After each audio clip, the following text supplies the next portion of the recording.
السلام علیکم دوستو، ایک بار جبرائیل علیہ السلام نبی کریم صلی اللہ علیہ وسلم کے پاس آئے تو آپ صلی اللہ علیہ وسلم نے دیکھا کہ جبرائیل علیہ السلام کچھ پریشان ہے۔ آپ صلی اللہ علیہ وسلم نے فرمایا جبرائیل کیا معاملہ ہے کہ آج میں آپ کو غمزدہ دیکھ رہا ہوں؟ تو جبرائیل علیہ السلام نے عرض کی، اے محبوب، کل میں اللہ پاک کے حکم سے جہنم کا نظارہ کر کے آیا ہوں، اس کو دیکھنے سے مجھ پہ غم کے آثار نمودار ہو رہے ہیں۔ نبی کریم صلی اللہ علیہ وسلم نے فرمایا کہ جبرائیل مجھے بھی جہنم کے حالات بتاؤ۔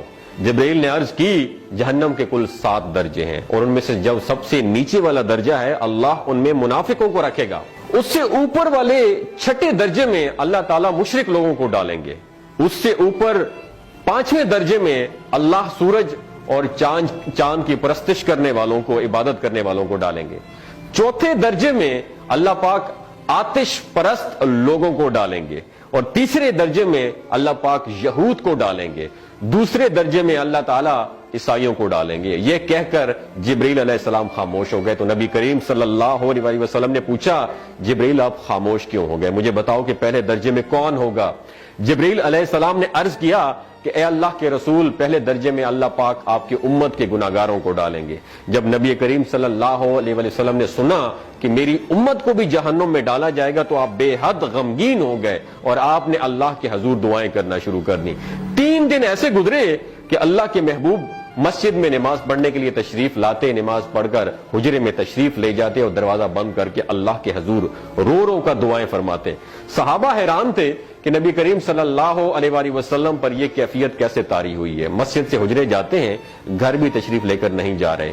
جب 3را دن ہوا تو سیدنا ابو بکر صدیق رضی اللہ تعالیٰ عنہ سے رہا نہیں گیا، وہ دروازے پر آئے اور دستک دی اور سلام کیا، لیکن سلام کا جواب نہیں آیا۔ آپ روتے ہوئے سیدنا عمر رضی اللہ تعالیٰ عنہ کے پاس آئے اور فرمایا کہ میں نے سلام کیا لیکن سلام کا جواب نہیں پایا، لہٰذا آپ جائیں، ہو سکتا ہے آپ کو سلام کا جواب مل جائے۔ آپ گئے تو آپ نے 3 مرتبہ سلام کیا لیکن سلام کا جواب نہ آیا۔ حضرت عمر رضی اللہ تعالیٰ عنہ نے سلمان فارسی کو بھیجا لیکن پھر بھی سلام کا جواب نہیں آیا۔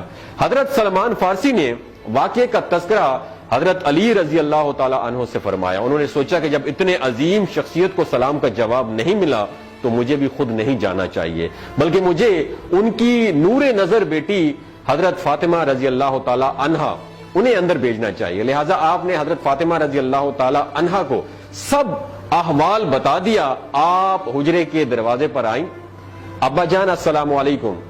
بیٹی کی آواز سن کر محبوب کائنات اٹھے، دروازہ کھولا اور سلام کا جواب دیا۔ ابا جان، یہ آپ پر کیا کیفیت ہے کہ 3 دن سے آپ یہاں پہ تشریف فرما ہے؟ نبی کریم صلی اللہ علیہ وسلم نے فرمایا کہ جبرائیل نے مجھے آگاہ کیا ہے کہ میری امت بھی جہنم میں جائے گی۔ فاطمہ بیٹی، مجھے اپنی امت کے گناہگاروں کا غم کھائے جا رہا ہے اور میں اپنے مالک سے دعائیں کر رہا ہوں کہ اللہ ان کو معاف کر دے اور جہنم سے بری کر دے۔ اور یہ کہہ کر پھر آپ سجدے میں چلے گئے، رونا شروع کر دیا، یا اللہ میری امت کے گناہگاروں پر رحم کر، ان کو جہنم سے آزاد کر کے اتنے میں حکم آ گیا، وَلَسَوْفَ يُعْطِيكَ رَبُّكَ فَتَرْضَىٰ، اے میرے محبوب غم نہ کر، میں تم کو اتنا عطا کروں گا کہ آپ راضی ہو جائیں گے۔ آپ خوشی سے کھل اٹھے اور فرمایا کہ لوگوں، اللہ نے مجھ سے وعدہ کر لیا ہے کہ روز قیامت مجھے میری امت کے معاملے میں خوب راضی کرے گا، اور میں اس وقت تک راضی نہیں ہوں گا جب تک میرا آخری امتی بھی جنت میں نہ چلا جائے۔ بولتے ہوئے آنکھوں سے آنسو آنا شروع ہو جاتے ہیں بندے کے، جب بندہ سوچتا ہے کہ ہمارا نبی صلی اللہ علیہ وسلم اتنا شفیق اور غم محسوس کرنے والا ہے اور بدلے میں ہم نے ان کو کیا دیا۔ آپ کا 1 سیکنڈ اس ویڈیو کو دوسرے لوگوں تک پہنچانے کا سورس ہے۔ میری آپ سے عاجزانہ اپیل ہے کہ لا حاصل اور بے مقصد پوسٹیں ہم شیئر کرتے رہتے ہیں، لیکن آج اپنے نبی کی رحمت کا یہ پہلو کہیں ہم سے مس نہ ہو جائے۔ ایک شیئر کر کے اپنا حصہ ضرور ڈالیے گا، کیا پتا کون گناہگار پڑھ کر راہ راست پہ آ جائے اور دوسروں کو تھوڑی سی ہدایت مل جائے۔ کہنے کا مقصد یہ ہے کہ ایک نبی ہمارے لیے اتنا غم خوار ہے اور ہم یہاں بیٹھ کے اس کی امت کے اوپر اتنے مظالم ڈھائے جا رہے ہیں، ہمارے فلسطینی بھائیوں پہ اتنا ظلم کیا جا رہا ہے، لیکن ہم ٹس سے مس نہیں ہو جا رہے۔ آج ہمارے پاس اگر تلواریں ہوتی تو ہم تو بالکل سوچنا ہی ختم کر دیتے، لیکن آج ہمارے